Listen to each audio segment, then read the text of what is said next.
What are the important considerations when choosing a website URL and social media handle for your business? Well, to begin with, both of these are vital factors for developing your brand.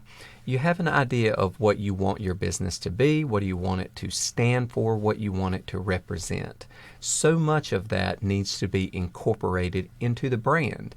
Not just your operations and the actual product or service you deliver, but how you project yourself to the rest of the world. And for most new businesses, your media presence or your online presence is the number one factor that determines how outsiders see you. So for that reason, being able to secure a URL and the social media handles that are similar in nature, if not the exact same as your key URL words that represent your business, is critical. So what are you looking for in both of these, in a URL and in your social media handles? Well, one, you want it to be short.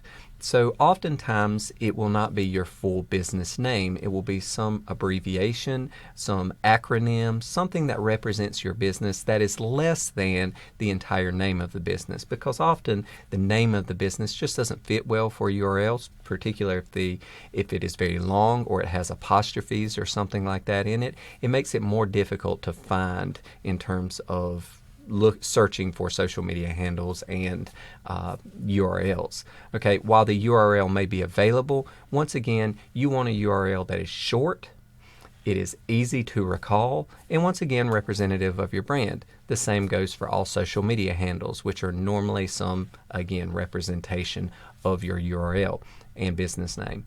Now, with that being said, most good URLs are taken, and if the URL is taken, it is a high likelihood that someone has also taken the social media handles. Now, why are good URLs taken? Well, URLs have been kind of like a real estate grab for many, many years. It's an investment.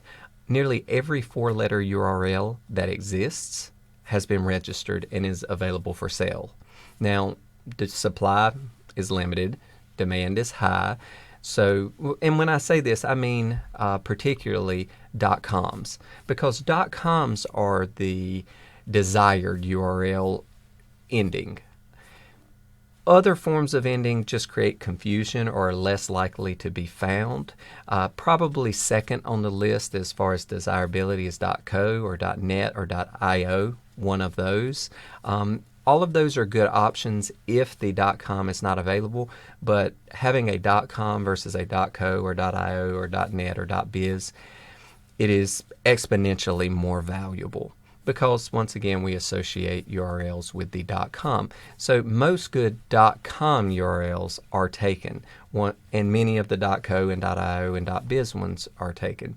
So it's going to be very difficult to find a .com that represents your business that is both short and easy to recall. If you do find a good one, you are likely going to have to purchase it, and generally the cost can run anywhere from just a few thousand to several $100,000 to a couple $1 million for a good URL. If you want a four-letter recognizable word as your URL, generally it's going to be about $1 million or more. So with that being said, that is off limits to most new businesses. So with that being said, you have to come up with an alternative, something that is going to meet those characteristics that you desire and is going to meet the purpose of the business. Now, if you're a B2B business that is less dependent upon users out there just simply coming across your product or service website, well, then a .com is going to be far less important for you to have. But if you're a consumer-facing website, one where people visit the website regularly and you depend on this level of interaction, a .com is going to be critical. So how do you find a .com that is going to be both short, easy to recall, and representative? Oftentimes you'll need to make up some arbitrary word or some, again, made-up word that what we would call fanciful in a distinctiveness context for trademarking to represent your business, and then you're going to employ that. A good example would be Zappos or Google or something of that nature that somehow represents the business. But with that being said, the key point here is that you need to plan ahead of time and make certain that you can identify URLs and social media handles that are going to fit with your brand, and then you're going to have to go through the difficult task of identifying the ones that are attainable within your budget, within availability, and these other characteristics that we talked about.